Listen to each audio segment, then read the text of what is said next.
Bora lá, galera, então nossa lista de revisão. Eu mandei essa lista pelo portal SAIS. Se você ainda não viu a lista, antes de assistir esse vídeo, entra no portal, coloca lá em atividades, minhas atividades, você vai ver que tem uma lista de física. O nome dela é revisão mesmo, beleza? Então vamos começar.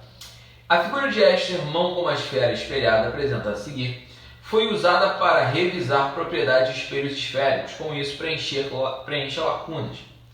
A imagem na esfera espelhada é virtual, porque, lembra do seu resumo lá, hein? Toda imagem virtual é uma imagem direita, então automaticamente eu já sei que essa imagem é virtual. Outra característica, ela é formada dentro do espelho. Então, virtual. Segundo, nesse caso, os raios paralelos que incidem no espelho são refletidos, porque funciona como espelho, né? Em uma direção que passa pelo foco. Todo raio paralelo passa no foco, certo? Principal, afastando-se do eixo principal do espelho. Então os raios vão se afastar do seu espelho após incidirem na sua superfície. Gabarito é letra A.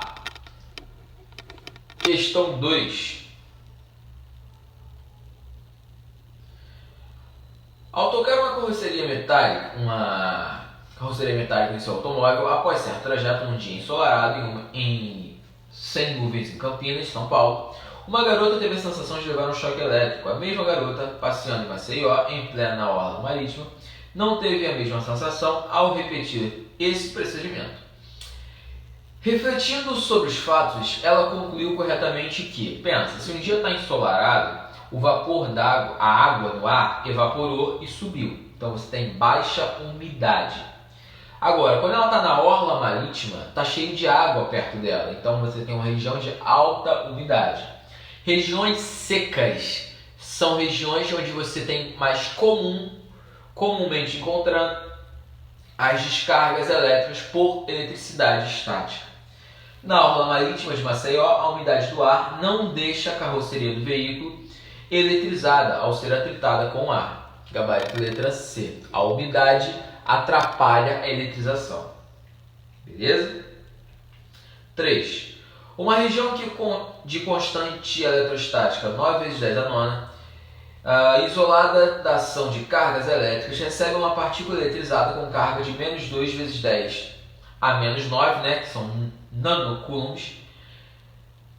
Em um ponto a 20 centímetros dessa partícula, o potencial elétrico é... Então, cálculo do potencial, aquela formulinha. V é igual a KQ sobre D. Lembrando que para o potencial o sinal importa. 9 vezes 10 a nona vezes 2 menos 2 vezes 10 a menos 9 sobre a distância, 20 centímetros, que vai virar 0,2 metros. Então, 10 a menos 9 vai morrer com 10 a 9, tá certo? 2 vai morrer com 0,2, vai sobrar 0,1. Então, o que você vai ter? Menos 9 dividido por 0,1, que é igual a menos 90 volts. Gabarito letra escola. Só joguei na fórmula. Questão 4. Então, o texto aqui falando sobre o raio. Então, eu vou direto para a conclusão. Ele fala que uma carga elétrica de 40 coulombs vai descer durante a descarga de um raio, que tem uma DDP de 6 vezes 10 a 6 volts. O que ele quer? Ele quer saber qual é o trabalho, qual é a energia que essa carga elétrica vai ter. Pô, energia é trabalho. Carga vezes a tensão. Carga 40. Tensão 6 vezes 10 a sexta. 6 vezes 10 a sexta? 6 vezes 10 a sexta. Então isso aqui vai me dar 40 vezes 6, vai me dar 240 vezes 10 a sexta. Ou 2,4 vezes 10 a oitava joules. Próxima questão, essa aqui é a letra A. Questão 5. Ele te dá aqui uma mesa de totó.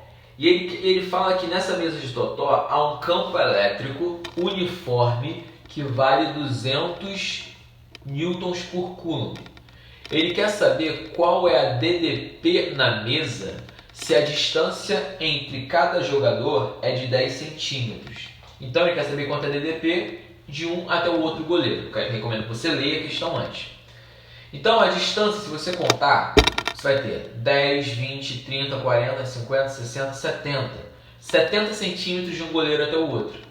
Como eu quero isso aqui em metro, vou dividir por 100, 0,7 metros. Beleza? Então, qual fórmula que eu uso na eletrostática? O Edu. Campo 200. Distância 0,7. Tensão, não faço ideia. Logo, essa tensão vai ser 200 vezes 0,7. 140 volts.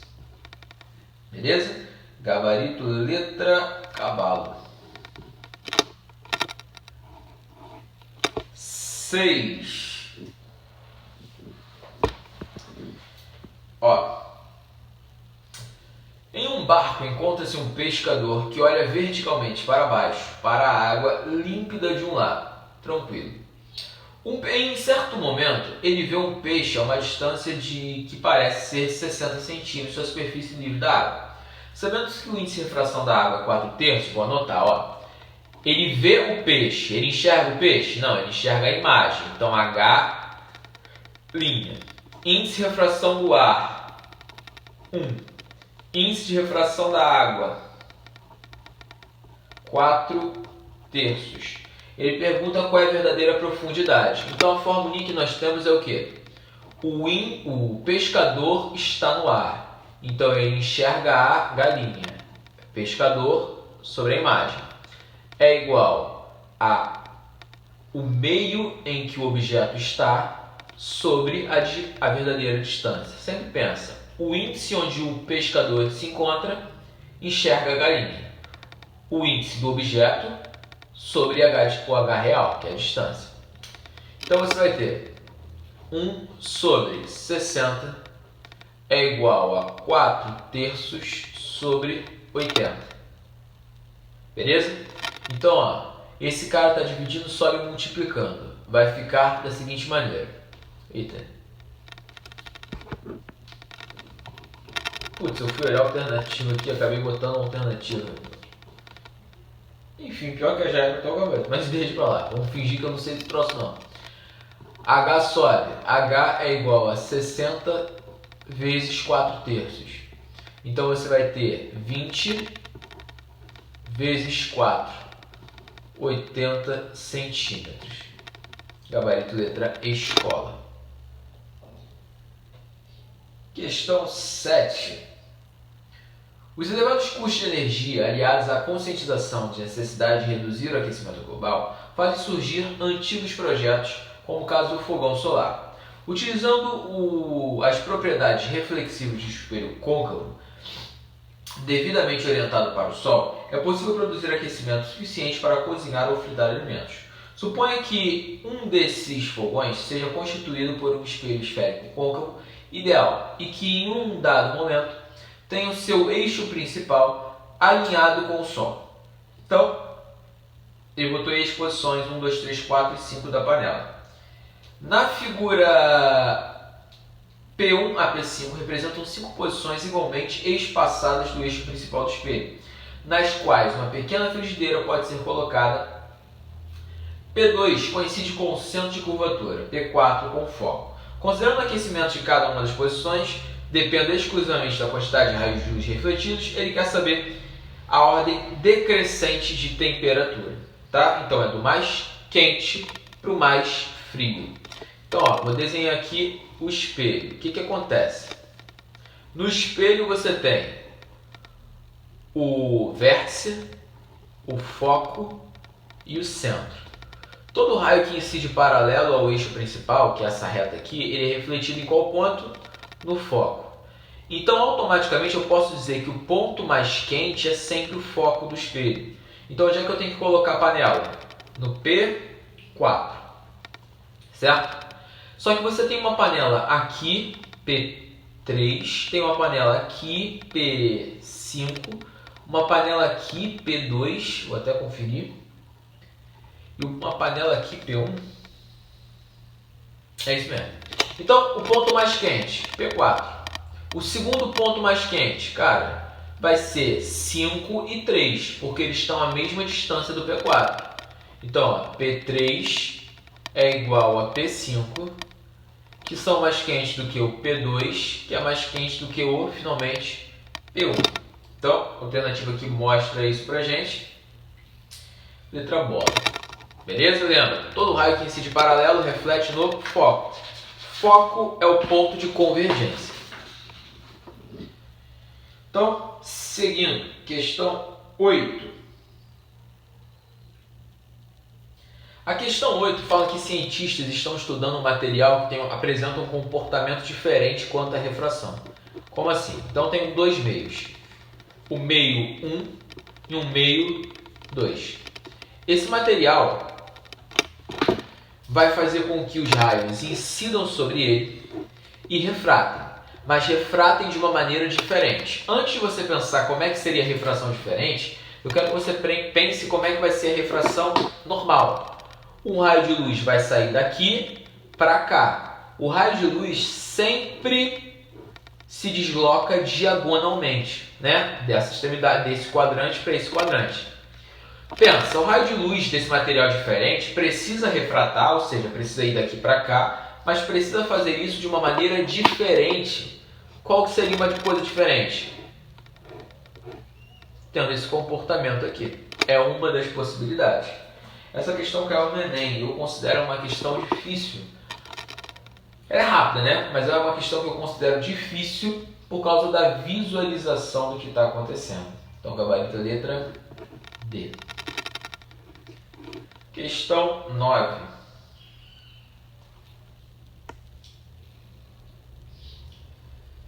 Ó,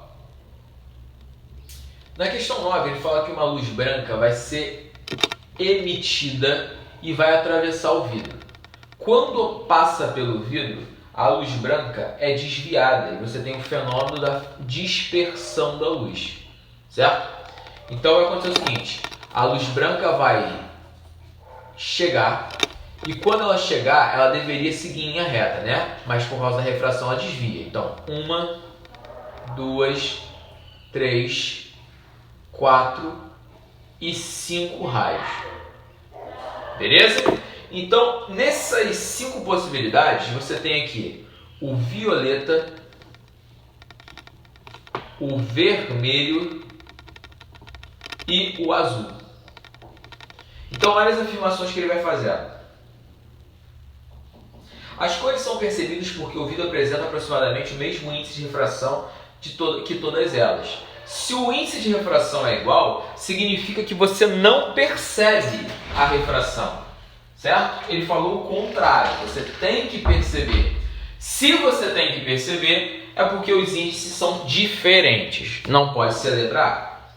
Letra B. Há uma predominância da luz verde porque o índice de refração do vidro para essa cor aproxima-se da média dos índices de todas as cores. Não tem nada a ver, tá? Todas vão ter a mesma percepção. C. Violeta é o que sofreu o menor desvio, e é aí que eu quero que você preste atenção. O raio original deveria passar por aqui. Olha onde é que está o violeta. Ele foi o que mais se afastou. Violeta tem o maior desvio. Letra D. A luz vermelha sofre o maior desvio. Onde é que está o vermelho? Vermelho é o que menos desviou. Tem o menor desvio. Logo, só sobrou a letra escola. O desvio da luz azul é maior do que o da luz vermelha. Correto. Tá? O azul desvia mais do que o vermelho. E 10. Para fechar. Ele fala aí que existe uma membrana cuja espessura é de 8 nanômetros, ou seja, 8 vezes 10 a menos 9 metros. Ele vai ser submetido a uma TDP de 70 mV, ou seja, 70 vezes 10 a menos 3 volts. Ele quer saber qual é o campo elétrico e para isso nós vamos usar o EDU. EDU, distância 8 vezes 10 a menos 9, tensão 70 vezes 10 a menos 3. Tá? Posso até cortar de uma vez, ó, 10 a menos 3 com 10 a menos 9, sobra 10 a menos 6. Isso aqui está multiplicando, então passa dividindo. Campo é 70 dividido por 8 vezes 10 a menos 6. Então 70 dividido por 8, 70 dividido por 8 vai me dar 8,75. 10 a menos 6, expoente negativo sobe, positivo, 10 a 6. E Newton por Coulomb. Essa é a resposta. Beleza, galera? Espero que vocês tenham tido oportunidade de resolver essas questões. Caso não tenham, não tenta fazer depois, tá? Não fica desesperado se você teve dificuldade. É normal, a ideia é revisar, tá? Aparecer as dúvidas para a gente saná-las mais tarde. Tranquilo? Então, galera, forte abraço para vocês, um beijo no seu coração. Tchau, tchau.